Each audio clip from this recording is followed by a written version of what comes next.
It's coming, the question you hate. So, how was your day? What do you say? It was good. I woke up. I went to work. I came home. You just killed the conversation. I know you don't want to sound boring. Your life isn't boring. In your native language, you tell funny stories. You complain about traffic. You talk about that delicious coffee you had. But in English, you become a robot. Why? Because nobody taught you the storytelling script. Today, we are going to fix that. I am going to give you the exact phrases, the feeling words, and the structure to take your day from a boring list to an engaging story. By the end of this video, you won't just answer the question. You will own the conversation. Welcome to your speaking masterclass. Let's dive in. Let's start at the very beginning. 7 a.m. Or maybe 6 a.m. if you are ambitious. Most students say, I woke up. Grammatically, perfect. Socially, a snooze fest. Unless you are in a Disney movie, you probably didn't wake up smiling with birds singing on your shoulder. You were probably tired. Let's describe that reality. First, the alarm. Did you get up immediately? Be honest. Or did you do this? Repeat this phrase with me. Hit the snooze button. I hit the snooze button. This means you delayed the alarm. Maybe once, maybe 3 times. This is a great relatable detail. It tells the listener, I am human, not a machine. Now, how did you feel? Tired is a level 1 word. Let's upgrade you to level 2. The word is groggy. Groggy. Groggy. It's that heavy, confused feeling before your coffee kicks in, when you don't know what year it is. So instead of, I woke up tired, try this. I was feeling so groggy, I hit the snooze button 3 times. See? Now I can picture you. I can feel your pain. Next up, the rush. If you hit the snooze button, you are probably late. So you don't eat breakfast. You don't drink coffee. That sounds too slow. We need speed. We need the phrase, rush out the door. And for food, we use the verb grab. You don't sit and eat. You grab a coffee. You grab a toast. Let's put this morning scene together. I want you to imagine this scenario. Close your eyes for a second. You overslept. You are confused. You run to work. Open your eyes. How do we say that?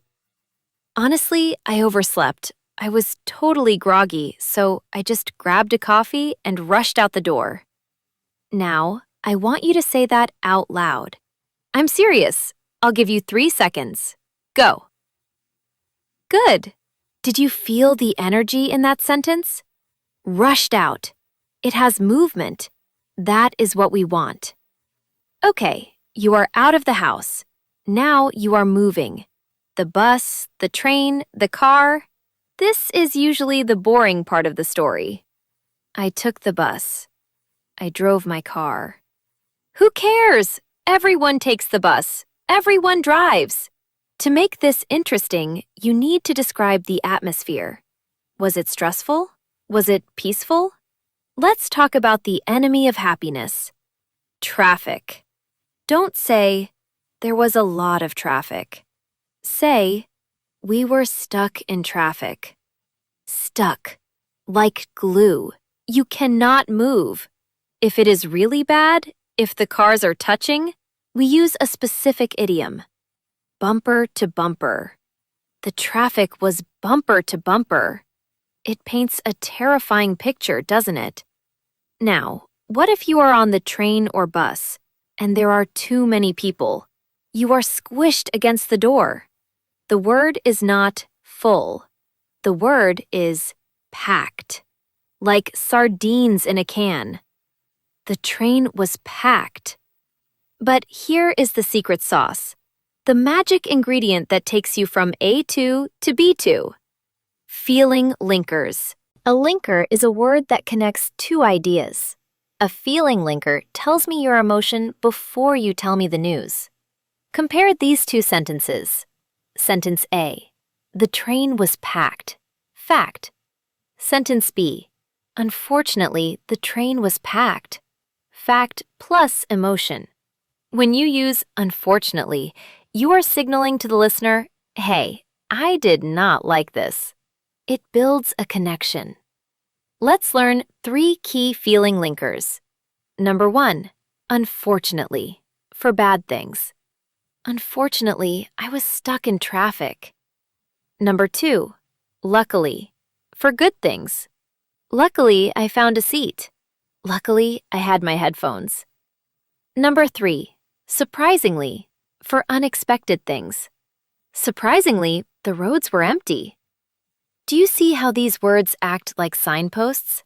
They guide the listener through your emotional journey.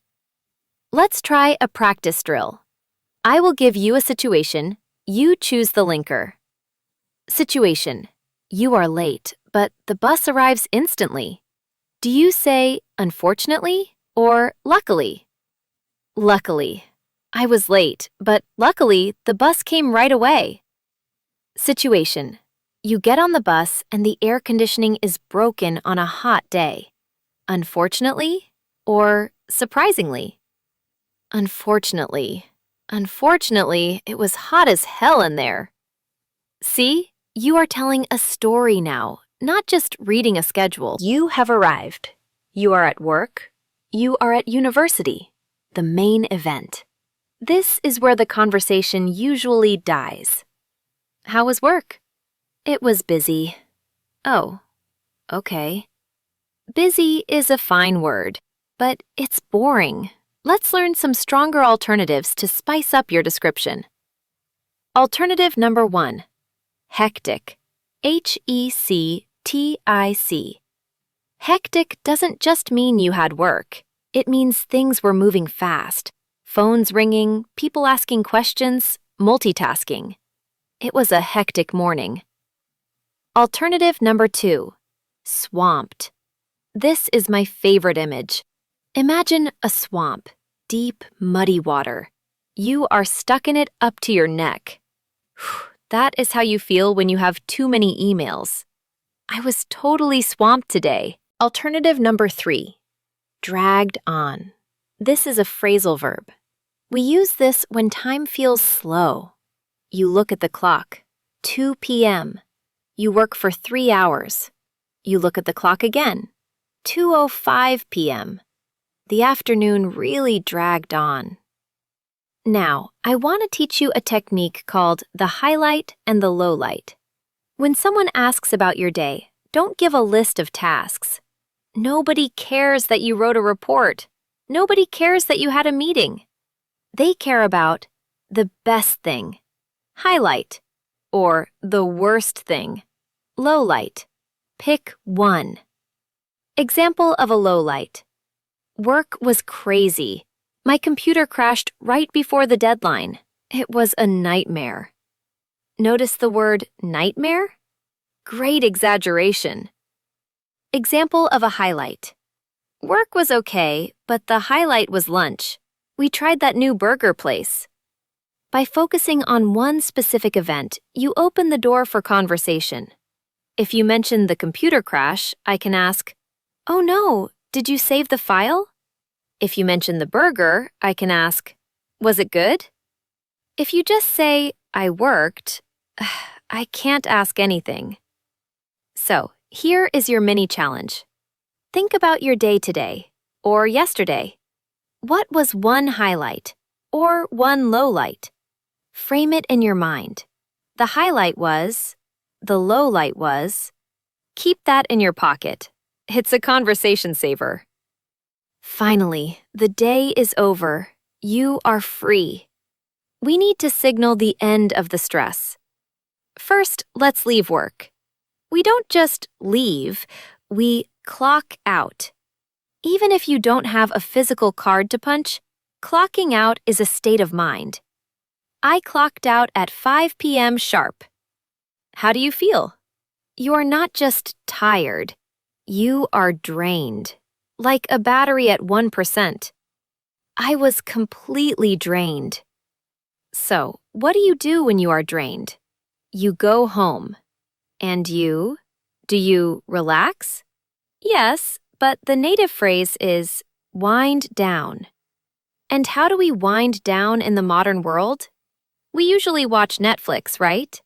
But we don't watch one episode, we watch 5. We binge watch. I binge watched a new series.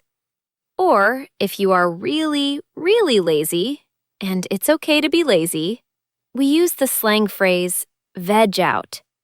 VEG, short for vegetable. It means to sit on the sofa and do absolutely nothing, just like a potato. I was so drained, I just wanted to veg out in front of the TV. This is very natural, casual American English. And what about dinner? If you are drained, you are not cooking a 5-course meal. You are making something fast. The verb for fast cooking is whip up. I whipped up some pasta. I whipped up an omelet. It sounds fast, easy, and effortless. So, let's combine the evening routine. Condition, drained. Action, whip up food. Activity, veg out/binge watch. Goal, wind down. See how the vocabulary connects logically? Okay, we have the pieces. We have the morning chaos, we have the commute struggle, we have the work grind, we have the evening relief. Now, I am going to act this out for you. I want you to listen to the flow. Listen to where I pause. Listen to how I use the linkers. Honestly, unfortunately, luckily. Imagine you asked me, "Hey Laura, how was your day?" Here is my answer. Honestly, it was a bit of a roller coaster. I started off pretty groggy because I didn't sleep well, so I hit the snooze button way too many times. I barely had time to grab a coffee and rush out the door. Unfortunately, the traffic was a nightmare, totally bumper to bumper. So I got to work feeling pretty stressed. The morning was hectic. I was totally swamped with emails. But luckily, things calmed down after lunch. I hit a bit of a slump in the afternoon. It really dragged on. But I pushed through. By the time I clocked out, I was completely drained. So I just went straight home, whipped up some tacos, and vegged out on the sofa. It wasn't exciting, but I'm glad it's finally over. Did you hear that? It wasn't a list. It was a journey. I took you from the stress of the morning, through the boredom of the afternoon, to the relief of the evening. And the best part? I didn't use complex grammar. It was mostly past simple tense. The magic was in the vocabulary and the linkers. Now it is your turn. You might be thinking, "Laura, I can't remember all those words. Swamped, groggy, veg out." That's okay. You don't need to use all of them. Just pick 3. Pick 3 words from this video that you really liked. Here is your homework. And yes, I am giving you homework because I want you to succeed.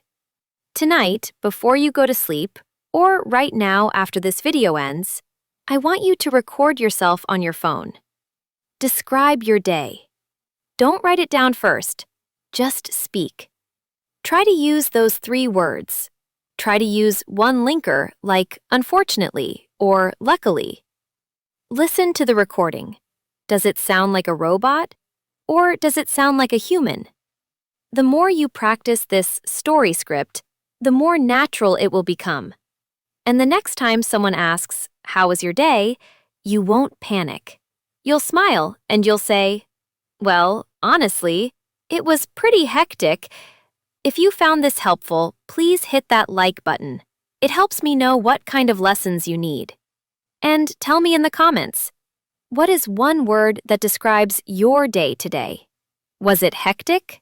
Was it drained? Or was it packed? I can't wait to read your stories. I'm Lara, and I'll see you in the next lesson.